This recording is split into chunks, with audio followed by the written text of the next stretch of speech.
of the Chief Justice of this great republic, Daily Nation, but she's complaining. Anasema alarm as Kome's security withdrawn. In a protest letter addressed to Interior Minister Kipchumba Murkomen and Police Boss Douglas Kanja, Chief Justice Martha Koome yesterday said the executive has recalled her bodyguards and slashed the number of officers seconded to the courts in a move that sets the judiciary on a fresh collision course with President William Ruto's administration. Now, this reminds me, sometime last year when the then acting police IG, Gilbert Masengeli, had an issue with the courts and the judge said, you have to come here or else I will sentence you. That judge had his security withdrawn. Yeah. Now, this is coming at a time when the court has given Kanja, that's a police IG, and Amin, that's the inspector, the DCI boss, 7 days to produce abductees. I don't know if it's connected that the CJ, who's already facing a petition for her removal, alongside her colleagues in the Supreme Court. There's so many things happening around the judiciary, and one wonders, is this engineered or not? Police service says officers have been recalled to attend promotion courses, something similar to what they said last year, when the judge that had sentenced Gilbert Masengeli had his security withdrawn. Walisema hii ni kitu ya kawaida, polisi huwa wanachukuliwa wanaenda training, hiyo si kitu ya promotion. Na promotion sio lazima akawa akikufuata. So imagine the president of the third arm of government is walking around without her security. Yes, only in Kenya. Karibu Kenya. That's the main headline on the front page of the Daily Nation. Other quick highlights on this front page: broke schools hit a dead end. Schools are supposed to be receiving about 64 billion shillings in capitation. No, this is what the government actually owes schools, 64 billion shillings over the past 4 years. They're expecting 48 for the first time of this year. So schools are in crisis.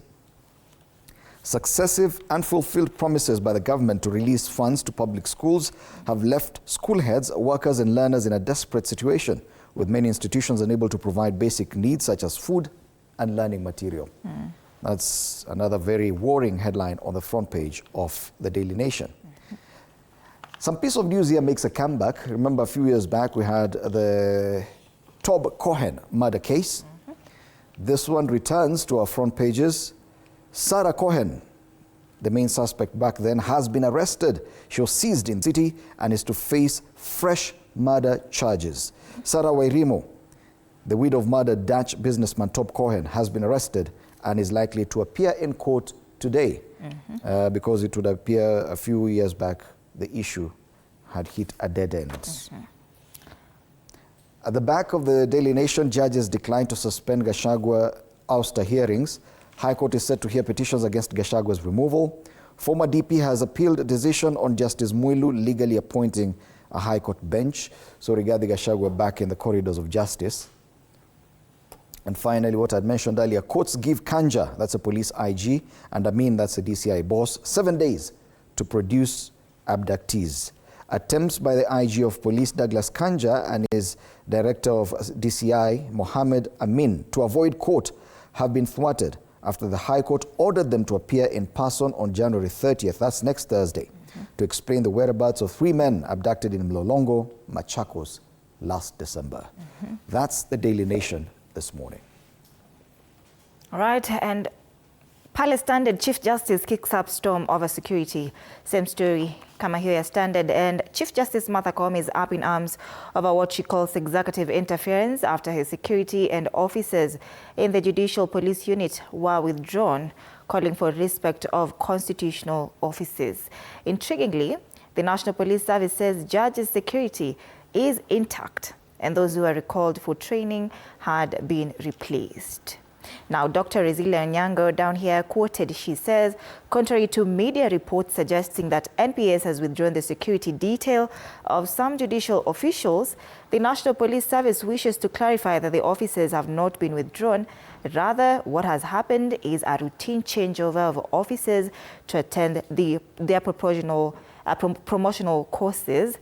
Now, you see also, Dr. Rizila jana alisema there was miscommunication between your time ya kuchange these things. Oh yeah, there was just some miscommunication Yes. earlier. It's so simple. Police are very meticulous. If we're told it's change of shift, the ones who are on duty do not leave until their replacements get they there. wait. Yes. So usifikirie anyway, watu wanachukulianga watu namna gani? Right, now the Standard is asking why is the president an angry man?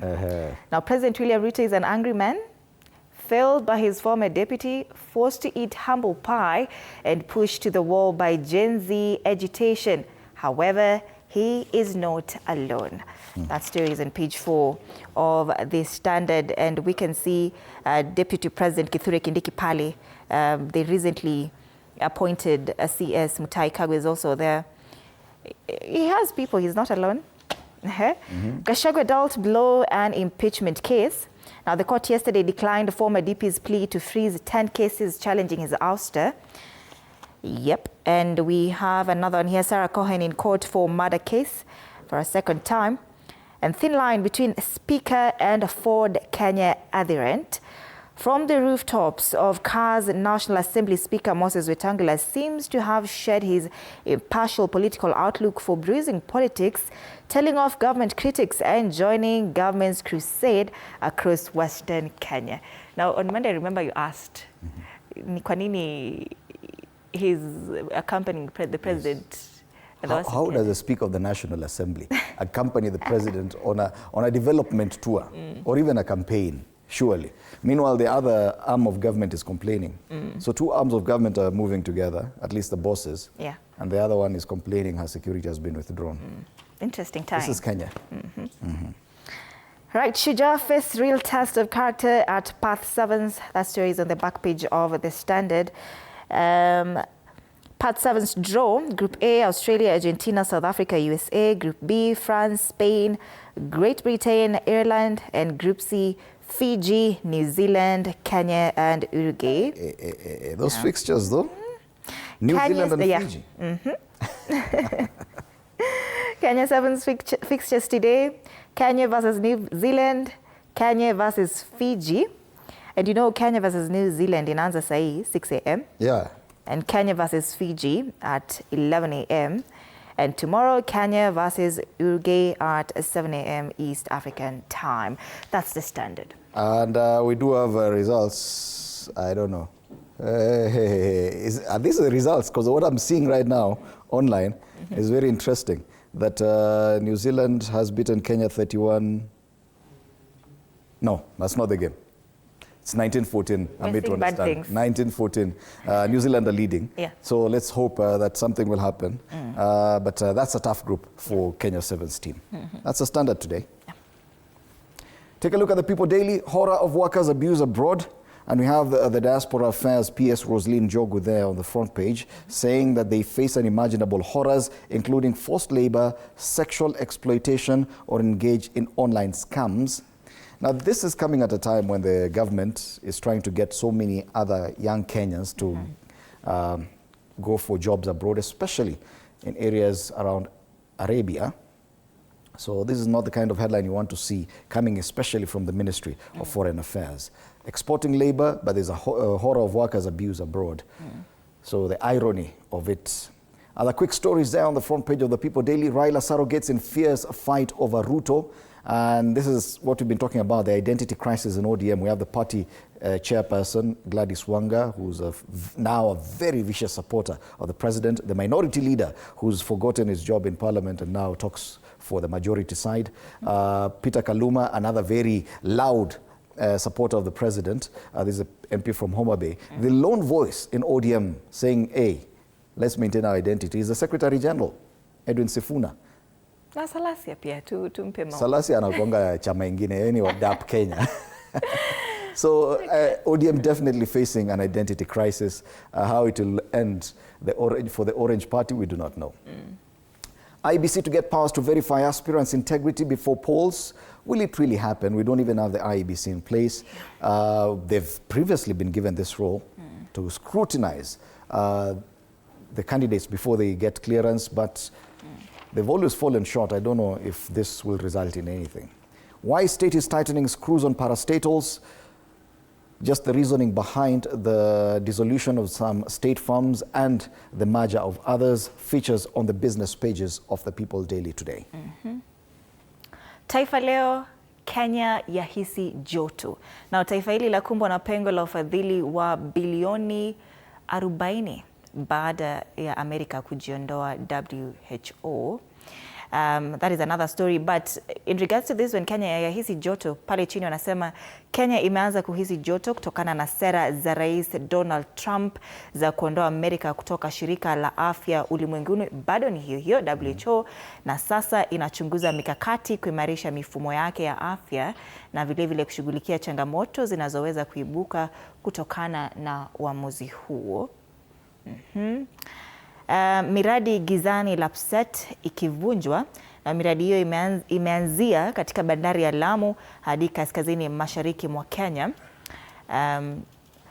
What is it called? That story is on ukurasa wa 5 wa The Star wa Taifa Leo. And kule juu we see Wanga atetea wanaounga serikali ya Kenya Kwanza. Asema mawaziri wa ODM watajizatiti kushughulikia changamoto zinazoisibu nchi. Shule taabani zikikosa mgao wao, na ucheleweshaji umeathiri vibaya shule za msingi 23,000 na karibu shule 10,000 za sekondari. Kule juu, rais atetea bonasi kwa wakuza miwa. Ruto asema sawa na wakulima wa kahawa, wale wa miwa wastahili kulipwa, na was responding to Kalonzo Musyoka. Wakimwambia pilipili usio ila ya kuashiania. Wanasema pale kwenye ukurasa wa mbele wa Standard, he's an angry man. Mkasirikia watu wengi sana. Yeah. On the Star, 2024 year of carnage as 4,700 killed on roads. Fatalities included passengers, pedestrians, motorcyclists and riders who bore the brunt of the killer roads. Recent festive season claimed the highest toll, a detailed report by the NTSA shows. So this report by the NTSA is covered on pages 4 and 5 of the Star. Grab yourself a copy. It's actually a very heavy copy because this is a weekend paper running from today till Sunday. So on the Siasa Pula, they also have time for Kenyan youths to stop abusing leaders. I don't know who's that was saying that. Pale chini kuna picha mbili za wagombea kiti cha AUC. Raila and Djibouti rivals step up AUC vote hand. There was a lot of propaganda online that the AUC candidate may have stepped down. Lakini yako wapi? Ndio huyo Tanzania anaongea na Samia Suluhu Hassan. Anaambia hii kura yako si unaweza leta. Somalia have already said they had already promised Djibouti to vote for him. So Somalia cannot vote for Raila Odinga. Meanwhile, Raila Odinga here is seen with the Secretary of State for Foreign Affairs, Migration and Tunisians Abroad, Mohamed Aben Ayed, in Tunisia. So AUC, siku zaendelea kukaribia uchaguzi wa AUC chairperson. Finally, matters business. We do have a physical copy of that as well. All right.